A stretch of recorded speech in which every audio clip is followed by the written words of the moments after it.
বাংলাদেশ পাকিস্তান সীমান্তে নজরদারি বাড়াতে স্মার্ট বর্ডার প্রকল্প চালু করেছে ভারত।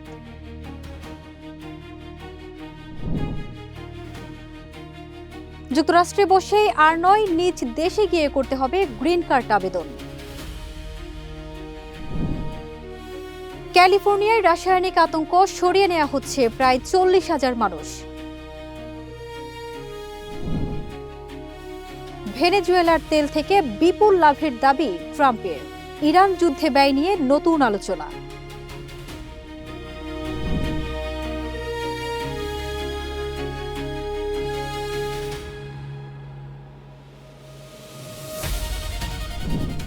সবাইকে আমন্ত্রণ। নাগরিক প্রতিদিনের নিয়মিত আয়োজন নাগরিক বিশ্ব থেকে আপনাদের সাথে আছি আমি ফারজানা নিকিতা।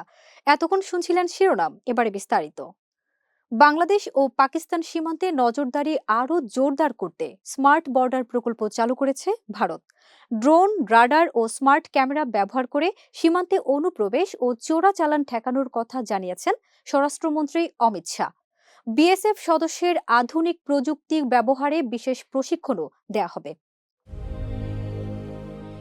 বাংলাদেশ ও পাকিস্তান সীমান্তে নজরদারি আরও জোরদার করতে বড় উদ্যোগ নিয়েছে ভারত। অনুপ্রবেশ, চোরাচালান এবং সীমান্ত ঘেঁষা অপরাধ ঠেকাতে এবার স্মার্ট বর্ডার প্রকল্প চালুর ঘোষণা দিয়েছে দেশটির সরকার। এ প্রকল্পের আওতায় সীমান্ত জুড়ে ব্যবহার করা হবে ড্রোন, রাডার, স্মার্ট ক্যামেরা এবং আধুনিক নজরদারি প্রযুক্তি। ভারতের রাজধানী নয়াদিল্লিতে বিএসএফের সদর দপ্তরে আয়োজিত রুস্তমজির স্মারক বক্তৃতায় এই ঘোষণা দেন ভারতের স্বরাষ্ট্রমন্ত্রী অমিত শাহ। তিনি বলেন, বাংলাদেশ ও পাকিস্তান সীমান্তে অনুপ্রবেশ শূন্যের কোঠায় নামিয়ে আনতেই এই প্রকল্প হাতে নেওয়া হয়েছে। অমিত শাহ জানান, 2025 সালে বিএসএফের 60তম প্রতিষ্ঠাবার্ষিকীর সময় এই পরিকল্পনা নেওয়া হয়েছিল। এখন সেটিকে বাস্তবায়নের পথে এগিয়ে নেওয়া হচ্ছে। ভারতের দাবি, নতুন এই প্রযুক্তি নির্ভর ব্যবস্থায় সীমান্তের যে কোনো নড়াচড়া দ্রুত শনাক্ত করা সম্ভব হবে। দিন রাত নজরদারির পাশাপাশি সন্দেহজনক গতিবিধি পর্যবেক্ষণে ব্যবহার করা হবে আধুনিক সেন্সর ও আকাশপথের নজরদারি ব্যবস্থা। অনুষ্ঠানে অমিত শাহ আরও বলেন, সরকারের লক্ষ্য শুধু অনুপ্রবেশ ঠেকানো নয়, বরং যারা অবৈধভাবে ভারতে প্রবেশ করেছে তাদের শনাক্ত করে ব্যবস্থা নেওয়া। এ কারণে বিএসএফ সদস্যদের আধুনিক প্রযুক্তি ব্যবহারের বিশেষ প্রশিক্ষণও দেয়া হবে। ভারতের সঙ্গে বাংলাদেশের স্থল সীমান্ত প্রায় 4,427 কিলোমিটার দীর্ঘ, যা দেশটির সবচেয়ে বড় আন্তর্জাতিক সীমান্তগুলোর একটি। অন্যদিকে পাকিস্তানের সঙ্গে ভারতের স্থল সীমান্তের দৈর্ঘ্য 3,323 কিলোমিটার। এই দুই সীমান্তের নিরাপত্তার দায়িত্ব পালন করে ভারতীয় সীমান্তরক্ষী বাহিনী বিএসএফ। ফারজানা নিকিতা, নাগরিক প্রতিদিন। গ্রিন কার্ড পাওয়ার নিয়মে বড় পরিবর্তন এনেছে ট্রাম্প প্রশাসন। এখন থেকে অস্থায়ী ভিসায় যুক্তরাষ্ট্রে থাকা বিদেশিদের আবেদন করতে হলে নিজ দেশে ফিরে যেতে হবে। ইউএসসিআইএস জানিয়েছে, কনসুলার প্রক্রিয়ার মাধ্যমেই স্থায়ী বসবাসের আবেদন করতে হবে। নতুন এই নীতিতে উদ্বেগ বাড়ছে আন্তর্জাতিক শিক্ষার্থীদের মধ্যে। যুক্তরাষ্ট্রে গ্রিন কার্ড পাওয়ার নিয়মে বড় পরিবর্তন আনল প্রেসিডেন্ট ডোনাল্ড ট্রাম্প। এখন থেকে অস্থায়ী ভিসায় যুক্তরাষ্ট্রে থাকা বিদেশি নাগরিকদের গ্রিন কার্ডের আবেদন করতে হলে নিজ দেশে ফিরে যেতে হবে। এক বিবৃতিতে এই তথ্য জানিয়েছে মার্কিন নাগরিকত্ব ও অভিবাসন পরিষেবা সংস্থা ইউএসসিআইএস।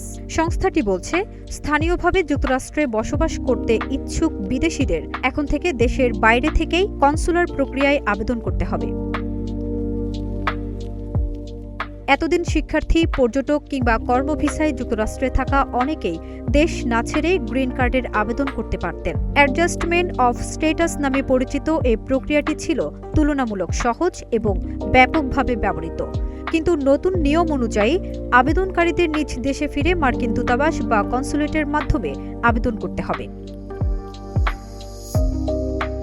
মার্কিন কর্তৃপক্ষ নতুন এই নীতির নাম দিয়েছে extra ordinary form of relief.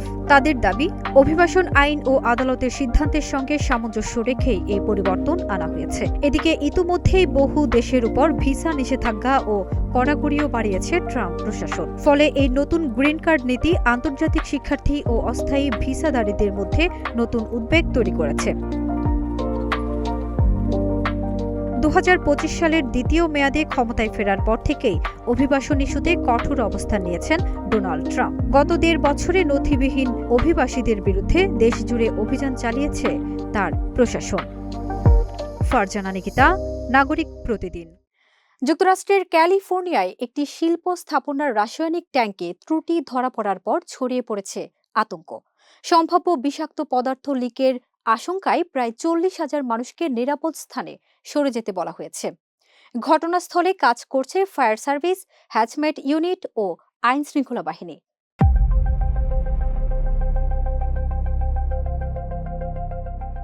যুক্তরাষ্ট্রের ক্যালিফোর্নিয়া অঙ্গরাজ্যের অরেঞ্জ কাউন্টিতে ছড়িয়ে পড়েছে চরম আতঙ্ক। একটি শিল্প কারখানার রাসায়নিক ট্যাঙ্কে ত্রুটি ধরা পড়ার পর সম্ভাব্য বিষাক্ত পদার্থ লিকের আশঙ্কায় প্রায় 40,000 মানুষকে নিরাপদ স্থানে সরে যাওয়ার নির্দেশ দিয়েছে স্থানীয় প্রশাসন।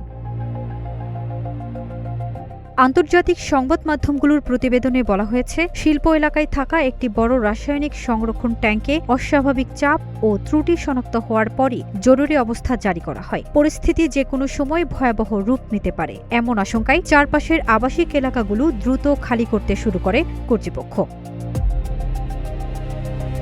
ঘটনার পরপরই ফায়ার সার্ভিস, হ্যাজমেন্ট ইউনিট, জরুরি উদ্ধার কর্মী এবং আইনশৃঙ্খলা বাহিনীর সদস্যরা ঘটনাস্থলে পৌঁছে পরিস্থিতি নিয়ন্ত্রণে কাজ শুরু করেন। একাধিক সড়ক বন্ধ করে দেওয়া হয় এবং নিরাপত্তা বলয় গড়ে তোলে পুলিশ। স্থানীয় প্রশাসন জানিয়েছে, ট্যাঙ্ক থেকে রাসায়নিক পদার্থ বের হলে তা মানবদেহের জন্য অত্যন্ত ক্ষতিকর হতে পারে। বিশেষ করে শ্বাসতন্ত্র, চোখ এবং ত্বকে মারাত্মক প্রভাব পড়ার আশঙ্কা রয়েছে। স্থানীয় প্রশাসন বলছে, পরিস্থিতি পুরোপুরি নিরাপদ ঘোষণা না করা পর্যন্ত কাউকে বাড়িতে ফিরতে দেয়া হবে না। কর্তৃপক্ষ এখনও নিশ্চিত করে জানায়নি ট্যাঙ্কে ঠিক কোন ধরনের রাসায়নিক পদার্থ ছিল, তবে এটি শিল্প কারখানায় ব্যবহৃত বিপজ্জনক উপাদান হওয়ায় সর্বোচ্চ সতর্কতা নেওয়া হয়েছে। ফারজানা নিকিতা, নাগরিক প্রতিদিন। ইরান বিরোধী সামরিক অভিযানের ব্যয় নিয়ে নতুন মন্তব্য করেছেন মার্কিন প্রেসিডেন্ট ডোনাল্ড ট্রাম্প। তার দাবি, ভেনেজুয়েলার তেল থেকে পাওয়া আয় ইরান অভিযানের খরচের তুলনায় প্রায় 25 গুণ বেশি লাভ এনে দিয়েছে। পেন্টাগনের তথ্য অনুযায়ী ইরান অভিযানে যুক্তরাষ্ট্রের ব্যয় প্রায় $29 বিলিয়ন পৌঁছেছে।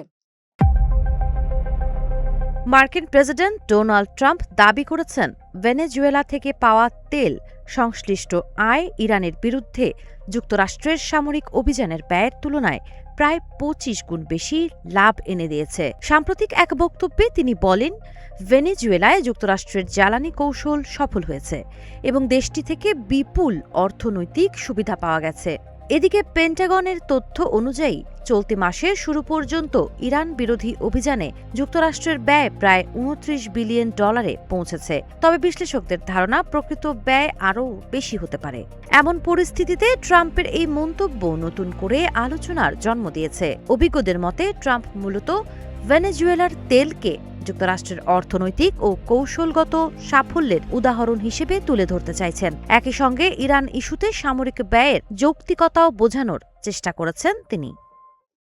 এই ছিল নাগরিক বিশ্বের আজকের আয়োজন। পরবর্তী আপডেট পেতে নাগরিক প্রতিদিনের ফেসবুক পেজ ও ইউটিউব চ্যানেল ফলো করুন।